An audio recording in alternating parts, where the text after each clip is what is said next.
Chapter 3. First year, the sorting. Remus was fairly sure he was dreaming, or he'd drowned getting over that awful lake, and this was just his brain making things up before he died. He was standing in an enormous stone hall, the size of a cathedral. It was full of students, all dressed in identical black robes, apart from their ties, and lit by candles. Not just any candles. These candles were actually floating. He might have been able to live with that. It could be a clever trick of the light, something to do with wires. But when he looked up, he almost yelled. There was no ceiling, just the vast night sky hanging above them, pendulous grey clouds and glittering stars. No one else seemed interested, save for the red-haired girl, Lily, and a few other kids Remus assumed must have Muggle parents too. Remus had on his uniform now, and felt a little better to be dressed the same as everyone else. All of the other students sat on long banquet tables under their house banners. James had excitedly explained the differences between each house, much to the chagrin of Sirius and Peter, both of whom were convinced they'd end up in the wrong place. Remus didn't know whether to be nervous or not. He couldn't see how much it would matter to him. He'd probably get kicked out after his first lesson anyway. The more time Remus spent among wizards, the more he convinced himself that he couldn't actually be one. Professor McGonagall, a thin, stern-faced witch who had led all of the first years into the hall, was now standing beside a stool, holding a mangy old brown hat. This was the test James had told them about. They had to put on the hat, then somehow they would each be sorted into one of the houses. Remus looked up at each of the banners. He already knew he wouldn't end up in Ravenclaw, not if you had to be clever. He didn't think much of the one with the badger. They weren't exactly exciting animals, especially compared to snakes. He liked the colour green, too, if it came down to picking a tie. But then, James and Peter had both been keen on Gryffindor, and seeing as they were the only people who'd been very friendly so far, he wouldn't mind going with them. A boy called Simon Arnold was the first to be called forward. The hat was placed on his head, covering the top half of his face. Remus wondered if it smelled as bad as it looked. Matron was always maniacal about head lice, and he hoped none of the kids who went before him had them. Simon was promptly sorted into Hufflepuff, the Badger House, to tumultuous applause. Sirius Black was the first of their group to go, and he looked positively queasy as he approached the stool. There was some catcalling from the Slytherin table. Some of the older students were calling out to him. Two young women with masses of dark curls and the same high cheekbones and full lips at Sirius, who was now trembling on the stool. The hall was quiet for a few moments as the hat came to rest on Black's head. Then the hat screeched.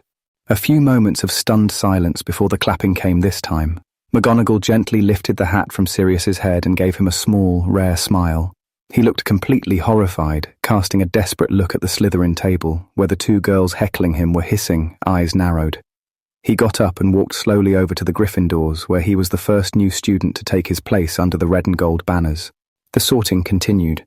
Lily was also placed in Gryffindor, and sat grinning next to a very miserable-looking Sirius. When it was finally his turn, Remus still couldn't see what all the fuss was about. He didn't much like having everyone's eyes on him as he pushed to the front, but he did his best to ignore it.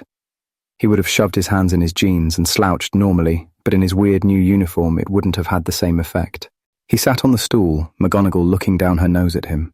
She reminded him a bit of Matron, and disgust rose in his throat. She lowered the hat over his eyes. Everything went dark. It didn't smell at all, and the peace and quiet was actually a bit of a relief. A soft voice spoke in his ear. It was the hat. Remus tried not to cringe as it purred quietly. Remus flinched, feeling as if someone was playing a joke on him. Not bloody likely. The hat considered.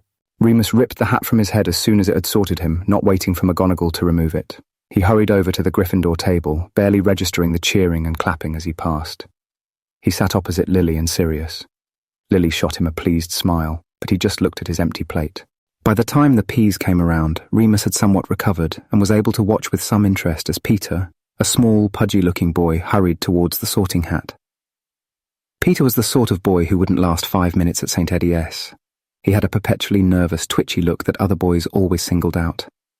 Remus was surprised that James, who was the polar opposite of Peter, relaxed and self-assured, brimming with confidence, was being so kind to someone so obviously inferior. The hat took a very long time over Peter. Even the teachers seemed to be getting nervous as the minutes ticked by.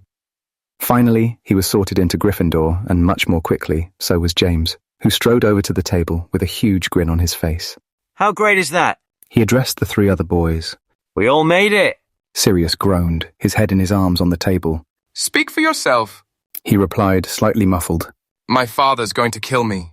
I can't believe it. Peter kept saying, eyes wide.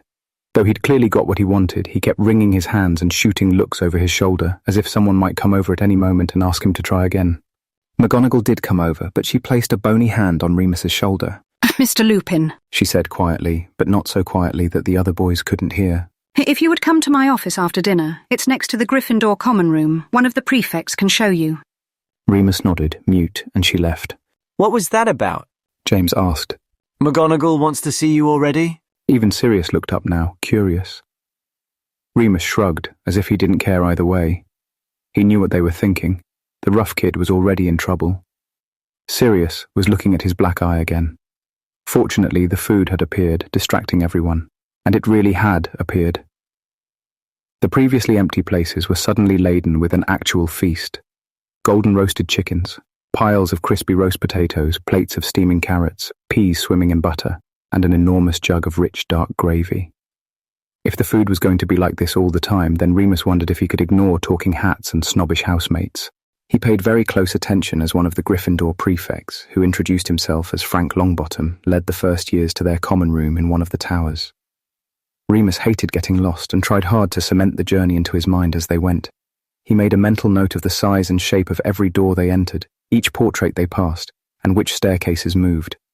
He was so tired and full of good food that the moving portraits and staircases no longer seemed out of place.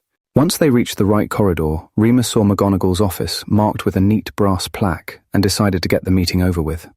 He paused outside the door and was just about to knock when James appeared. Want us to wait for you, mate? Why?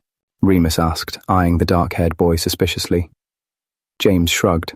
So you don't end up on your own. Remus stared at him for a moment before slowly shaking his head. No, I'm fine. He knocked. Enter. A voice came from within. Remus pushed open the door. The office was small, with a neat little fireplace and rows of books against one wall. McGonagall sat behind an immaculately tidy desk. She smiled thinly and motioned for Remus to sit down in the chair opposite. He did, sniffing and rubbing his nose. I'm pleased to meet you, Mr. Lupin, The teacher said in a reedy Scottish accent. Her hair was grey, pulled back in a severe bun, and she wore deep green robes secured with a golden clasp shaped like a lion's head. I'm even more pleased to have you in Gryffindor House, of which I am the head. Remus didn't say anything. Your father was in Ravenclaw, you know. Remus shrugged. McGonagall pursed her lips. I thought it best to speak with you as soon as possible about your condition. She said quietly. Dumbledore has explained that you have had minimal interaction with the wizarding world so far, and I feel it is my duty to let you know that people with your particular problem face a huge amount of stigma. Do you know what stigma means? Remus nodded. He couldn't spell it, but he knew the word well enough. I want you to know that as long as you are in my house, I will not tolerate anyone treating you differently or unkindly. This applies to all of the students under my care. However, She cleared her throat. it may be prudent for you to exercise caution. I wasn't going to tell anyone, Remus replied. as if I want anyone knowing. Well, quite. McGonagall nodded, looking at him curiously. That brings me to my next point. Arrangements have been made for the full moon, which next occurs this Sunday, I believe. If you could report to me after dinner, I shall show you where to go. Perhaps you could tell your friends that you're visiting someone at home. Remus snorted. He rubbed the back of his head. Can I go now? The professor nodded, frowning slightly. Outside, Remus found James still standing there, alone, waiting for him. Told you I'd be okay. Remus said, annoyed. James just smiled.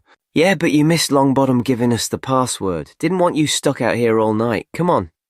James led him to the end of the corridor, where hung a large painting of a voluptuous woman wearing pink. Widdershins, James said, and the portrait moved away, swinging out like a door.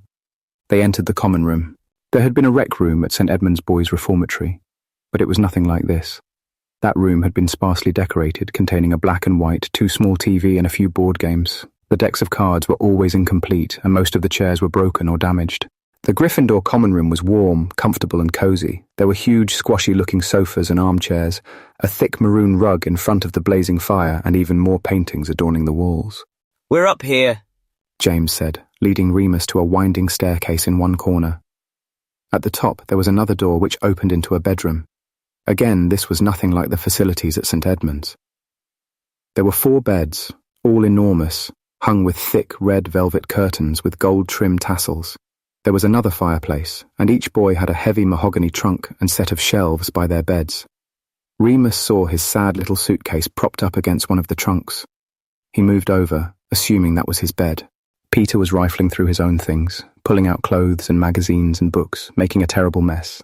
I can't find my wand. He wailed. Mum made me pack it so I wouldn't lose it on the train, but it's not here. Pete, James grinned. your mum asked me to look after it, remember? James and Peter, Remus had learnt since the train, had grown up as neighbours and knew each other quite well. Though two boys couldn't be any more different, and Remus still didn't understand why James didn't want to beat the shit out of Peter. Sirius was sitting on his bed, his trunk still packed. Cheer up, mate. James said, going to sit next to him. You didn't want to be in Slytherin anyway, did you? 500 years.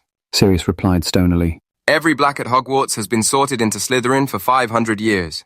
Well, it's about time someone tried to be different, eh? James slapped him on the back jovially. Remus opened his trunk. Inside there was a large pewter cauldron, another item Dumbledore had scrounged up from the second-hand bin, he imagined. There was also a long, thin box at the bottom with a note on top. He unfolded the note and stared at the elaborate swirly script for a long time, trying to make sense of it. He only recognised the word father, and guessed that it was also from Dumbledore but had belonged to his father. Opening it eagerly, he found a long, polished stick. It was a wand. He hadn't thought about wands yet, but he took it in his hand and squeezed the wood firmly. It was warm to the touch, like his own flesh, and felt supple as he turned it in his hands. It felt good. Sirius had finally started to unpack, pulling book after book out of his trunk. Those that didn't fit on his shelf he stacked beside his bed. James stared, having just finished pinning a poster next to his own bed. It showed a lot of little people zooming about on broomsticks, throwing balls to each other. Remus thought it looked only mildly more interesting than football, which he hated. You know, James said to Sirius, still stacking books. there is a library here. Sirius smirked. I know, but these are mostly Muggle books. My Uncle Alphard left them to me, and Mum would set them all on fire if I left them at home. Remus's ears pricked at that. What was wrong with Muggle books? Not that he had any with him. He hated reading more than anything in the world. He didn't think about it for long, though, because now Sirius was lifting an actual record player out of his trunk, followed by a box of brand new-looking records in shining bright sleeves. He went over to look straight away. Is that Abbey Road? He asked, peering into the box of vinyl. Yeah. Sirius grinned, handing it to him. Remus wiped his hands carefully on his robes before taking it from him, handling it carefully. You must be Muggle-born. Sirius said, Never met a wizard who knows the Beatles, except my cousin Andromeda. She bought them for me. Remus nodded, forgetting himself for a moment. I love the Beatles. One of the boys in my room at home's got at least 10 singles, but he never lets me touch them. Boys at home? Sirius arched an eyebrow. Remus thought he seemed very grown up. You mean your brother? No, Remus shook his head, handing back the record and shrinking away. I live in a children's home. Like an orphanage?